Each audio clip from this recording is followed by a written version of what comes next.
ஒரு சத்திரம். அந்த சத்திரத்திலே இரவு நேரத்திலே வழிப்போக்கர்களும் துறவிகளும் உறங்குகின்ற ஒரு இடம், அன்ன சத்திரம் என்று வைத்துக் கொள்ளலாம். அந்த சத்திரத்திலே படுத்திருக்கிறார்கள். அன்று மாத்திரம் பல பேருக்கு பல இடத்திலே உணவு கிடைத்து பல சத்திரங்களே உறங்குகின்ற நிலை இருக்கின்ற காரணத்தினால் ஒரு 2 பேர் மட்டும் அந்த சத்திரத்திலே வந்து தங்கியிருக்கிறார்கள்.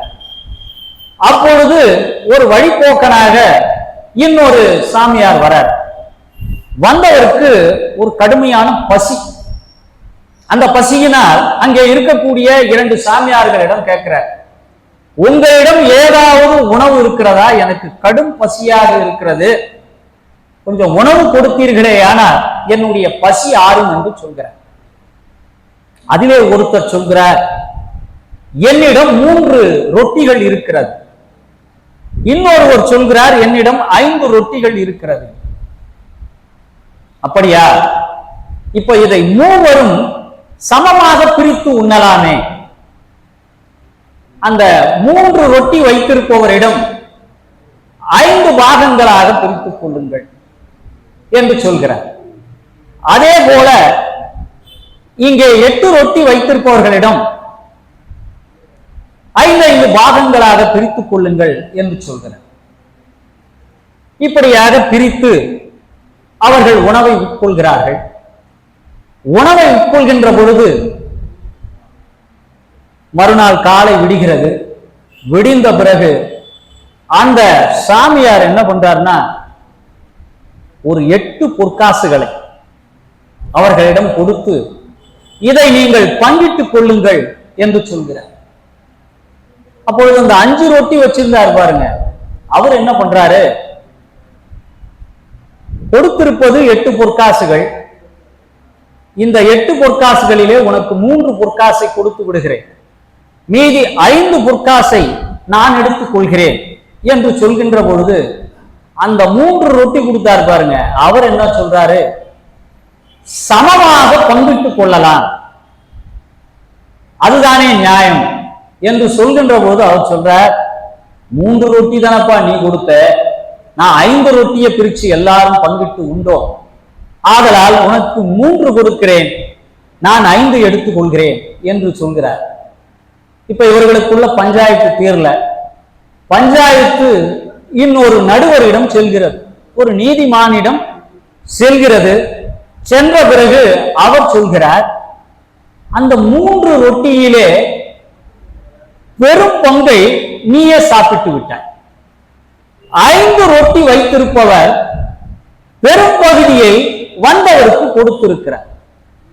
அதனால் உனக்கு 1 பங்கும் மீதி 7 பங்கும் இவருக்கு கொடுக்க வேண்டும் என்பதுதான் நியாயமானது என்று தீர்ப்பை சொல்லிவிட்டு பிரித்து கொடுத்து விட்டு போகிறார். இந்த கதையின் மூலமாக நமக்கு உணர்த்தப்படுவது என்னவென்றால், முதலிலே 3 கொடுக்கிறேன் என்று சொல்கின்ற போதே அதை வாங்கி கொண்டிருக்கலாம். இவர் என்ன பண்றாரு, சமவாதியாக வேண்டும் என்று கேட்கிறார். ஆனால் நடுவர் மன்றத்துக்கு செல்கின்ற போது அவரவர் கொடுத்த பாகத்திற்கேற்ப உங்களுக்கான தங்க காசு கொடுக்கப்படுகிறது என்று பிரித்து கொடுத்து விடுகிறார். அதே போன்றுதான் நம்முடைய வாழ்க்கையிலே இறைவன் கொடுக்க நினைக்கிறார். நீ செய்த தவ பயன் பொருட்டு உனக்காக அவன் வழங்குகிறான். ஆனால் நாம் என்ன செய்கிறோம், அடுத்தவரை பார்த்து அவனுக்கு மட்டும் பெரும் செல்வம் சேர்கிறதே என்று பேராசை கொள்கிறோம். இந்த பேராசையினால் நமக்கு இறைவன் கொடுத்த அந்த செல்வமும் நம்மை விட்டு போகின்ற அளவிற்கு காலம் நம்மை கடத்தி கொண்டு போய் சென்று விடும். அவரவர் வினை பயன் பொறுத்துத்தான் நமக்கு விதிக்கப்பட்டிருக்கிறது. நம்முடைய இந்த பிறவியானது ஏற்கனவே இறைவன் தீர்மானித்த ஏட்டின்படிதான். இறைவன் ஏற்கனவே நமக்கு என்ன செய்திருக்கிறானோ, நம் வாழ்க்கையில் இதுதான் நடக்க வேண்டும் என்று தீர்மானித்திருக்கிறானோ அதுதான் நடக்கும். நீ என்னதான் உருண்டு உரண்டு புரண்டாலும் நம்முடைய வாழ்க்கையில் எது நிலைக்குமோ அதுதான் நிலைக்கும். சில பேர் திடீர் பணக்காரர்களாக மாறின உடனே நடை உடை பாவனை என்பது மாறிவிடும். பாரம்பரியமாக எவன் செல்வத்தின் பொருட்டு இருக்கிறானோ அவன் பணி உடையவனாகவும் இன்சொலன் உடையவனாகவும் இருப்பான். அதுதான் ஒரு பாரம்பரியத்தினுடைய பெருமை. திடீர் பணக்காரனாக இருப்பவனுக்கு தலைகாய் என்பதே புரியாது.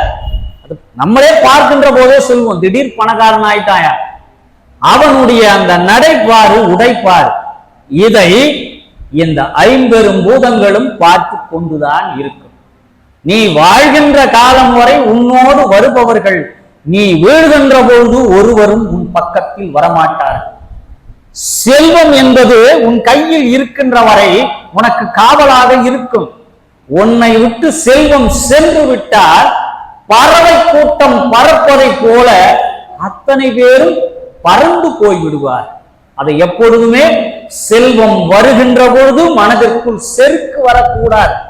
செருக்கு வந்து விட்டால் உன்னை தண்டிப்பதற்கு சிவபெருமான் காத்து கொண்டிருப்பான் என்பதை நாம் நினைவில் கொள்ள வேண்டும். ஒரு அந்தணர் கோயிலுக்கு செல்கிறார். கோயிலுக்கு செல்கின்ற பொழுது பூசைக்குரிய பொருட்களை எல்லாம் அவர் என்ன பண்றாருன்னா வாங்கி கொண்டு கோயிலை நோக்கி செல்கிறார். அது பக்கத்திலே ஒரு கடை. அந்த கடைக்குள்ளே வாழைப்பழம் வாங்க வேண்டும். மற்றைய பூஜை சாமான்களை எல்லாம் அவர் வாங்கிட்டாரு. வாங்கிட்டு வாழைப்பழம் மட்டும் அவரு வாங்கல. பாக்கெட்ல ஒரு 10 ரூபாய் காயின் நாணயம் வச்சிருந்தாரு. அது எப்படியோ பாக்கெட்ல இருந்த நோட்டு எடுக்கும் போது கீழே விழுந்து விடுகிறது. அதை கவனிக்கல, வயதான காலம் என்பதால். கோயிலுக்கு அருகில் போய் அந்த பழக்கடையிலே பழம் வாங்கணும். பார்க்கிறாரு, பாக்கெட்ல அந்த 10 ரூபாய் நாணயம் இல்லை. சரி, வழியில் எங்காவது விழுந்து விட்டதா என்று சுத்தம் முத்தம் போய் பார்க்கிறார். எங்கும் நாணயம் கிடைக்கல. அந்த வழியா வந்த ஒருவர் பார்க்கிறார், என்ன இந்த பெரியவர் அங்க இங்க சுத்திக்கிட்டு இருக்காரு, என்ன விஷயம் போய் கேட்கலாம்னு போய் கேட்கிறார். கேட்ட உடனே அந்த பெரியவர் சொல்றார், பூஜைக்குரிய வாழைப்பழம் வாங்கணும், நான் 10 ரூபாய் வச்சிருந்தேன், அது எங்கேயோ தொலைஞ்சிடுச்சு. இப்ப வாழைப்பழம் இல்லாம பூஜையை எப்படி செய்யறது, எல்லா பொருட்களும் இருக்கிறது அப்படின்னு சொல்லும் போது அவர் சொல்றார், ஐயா 10 ரூபாய் நான் தரேன், நேரமும் நெருங்கி கொண்டிருக்கிறது, பூஜைக்குரிய நேரம், நீங்க போய் வாழைப்பழம் வாங்கிட்டு போய் பூஜையை செய்யுங்கன்னு சொல்லி அவர் அனுப்பிடுறார். அவரும் போயிடுறார். குறிப்பிட்ட நேரத்திலே அங்கு திரை விளக்கப்பட்டு சிவபெருமானுக்குரிய அந்த பூஜை நடைபெற்றுக் கொண்டிருக்கிறது. இப்படியாக அந்த பூஜை முடிந்தவுடன் இருவரும் அவர் பணியை செய்து கொண்டு போகிவிடுகிறார். காலம் கணிகிறது. நீண்ட நாட்கள் வாழ்கிறார்கள். வாழ்ந்து இருவரும் ஒரு நாள் மரணம் அடைந்து விடுகிறார்கள். ஒரு நாள் யமதர்ம லோகத்திற்கு எப்படி மாவட்ட ஆட்சித்தலைவர்கள் அரசு அலுவலகங்களுக்கு சென்று ஆய்வு பணிகளை மேற்கொள்கிறார்களோ அப்படி தேவேந்திரன் என்ன பண்றாரு, யமதர்ம லோகத்துக்கு ஆய்வு பணி செய்யறதுக்கு போறார். அப்போ ஆய்வு பணி செய்கின்ற பொழுது அங்கே ஒரு தங்க சிம்மாசனமும் ஒரு ரத்தின சிம்மாசனமும் வைத்திருக்கிறார். இவர் ஆய்வு பணியை முடிச்சுட்டு உன்னுடைய பணியெல்லாம் சரியா செய்யறியா அப்படின்னு யமதர்மனையும் சித்திரகுப்தனையும் நலம் விசாரிச்சுட்டு அங்க பாக்குறார். ஒரு தங்க சிம்மாசனமும் ஒரு ரத்தின சிம்மாசனமும் இருக்குது. ஏம்பா இது யாருக்காக போடப்பட்டிருக்கு, எனக்கு கூட தங்க சிம்மாசனம் கொடுக்கல, தேவலோகத்தின் அதிபதியாக இருக்கக்கூடிய தேவேந்திரனுக்கே மரியாதை இல்லை, ஆனா 2 சிம்மாசனம் வைத்திருக்கிறதே, இது யாருக்காக என்று கேட்கின்ற பொழுது யமதர்மன் சொல்றார், கொஞ்ச நேரம் காத்திருங்கள், இங்க நடக்க போகின்ற நிகழ்வை பாருங்கள் என்று சொல்கிறார். அப்பொழுது தேவ விமானத்திலே 2 தனித்தனி விமானங்களிலே 2 உயிர்கள் யமலோகத்திற்கு வருகிறது. அந்த யமலோகத்திற்கு வருகின்ற பொழுது அந்த அவனுடைய ஆசனத்திலே உட்காரக்கூடிய யமதர்மன் எந்திரிச்சு ஓடுறான். அந்த வந்திருக்கக்கூடிய அந்த விமானத்திலே வரக்கூடிய அந்த 2 உயிர்களையும் இவன் தன்னுடைய ஆசனத்திலிருந்து எழுந்து போய் வரவேற்கிறான். வரவேற்று ஒருவரை கொண்டு வந்து ரத்தின சிம்மாசனத்திலே உட்கார வைக்கிறான், ஒருவரை தங்க சிம்மாசனத்திலே உட்கார. இதை தேவேந்திரன் பார்க்கிறான். இது என்னப்பா அதிசயமா இருக்கு, ஒருவரை ரத்தின சிம்மாசனத்துல உட்கார வச்ச, ஒருத்தரை தங்க சிம்மாசனத்துல உட்கார வச்ச, காரணம் என்ன, நீயே போய் வரவேற்கிற, இதுக்கெல்லாம் என்ன காரணம் அப்படின்னு கேட்கும்போது யமதர்மன் சொல்ற, இந்த தங்க சிம்மாசனத்திலே உட்கார்ந்து கொண்டிருப்பவர் நாள்தோறும் சிவபூசை செய்பவர், அந்த சிவபூசையை தன்னுடைய கடமையாக செய்தவர். அவர் யார் என்றால், அன்றைக்கு வாழைப்பழம் வாங்குவதற்கு காசை தொலைத்து விட்டு சென்றாரே, அவருக்கு அங்கே தங்க சிம்மாசனம் கொடுக்கப்பட்டது. சரி, ரத்தின சிம்மாசனத்தில் உட்கார்ந்து இருப்பவர், அன்று அவர் அந்த 10 ரூபாய்க்காக அலைவாய்ந்து கொண்டிருந்தார் பாருங்கள். அவருக்கு 10 ரூபாய் கொடுத்து, சிவபக்தியில் இல்லை என்றாலும் அவர் பூசை செய்வதற்காக அந்த 10 ரூபாய் கொடுத்து பூசைக்குரிய ஏற்பாடை செய்தார் பாருங்கள், அவருக்கு ரத்தின சிம்மாசனம் கொடுக்கப்பட்டது. ஒரு சைவன் சிவக்கடமையை நிறைவேற்றுவது பெருமை அல்ல, அந்த சிவபூசைக்கு யார் யாரெல்லாம் உதவி செய்கிறார்களோ அவர்கள் சைவர்களை தாண்டியும், சைவத்திற்கு யார் கொண்டு ஆற்றுகிறார்களோ அவர்களுக்கு உயர்ந்த இடம் கிடைக்கும் என்பதை இந்த கதையின் மூலமாக நாம் புரிந்து கொள்ளலாம். சிவபூசை என்பதும் சிவ வழிபாடு என்பதும் நம்முடைய சைவர்களுக்குரிய கடமை. அந்த கடமையிலே யார் யார் வந்து உதவி செய்கிறார்களோ அவர்களுக்கு சைவர்களை தாண்டியும் ஒரு உயர்ந்த இடம் கிடைக்கும் என்பதை நாம் புரிந்து கொள்ளலாம். சிவம் என்ற கருத்தியல் மந்திரமாக நம் மனதிற்குள் வைத்துக் கொண்டாலே அந்த சிவபெருமான் நாம் கேட்கின்ற வரங்களை எல்லாம் தருவான்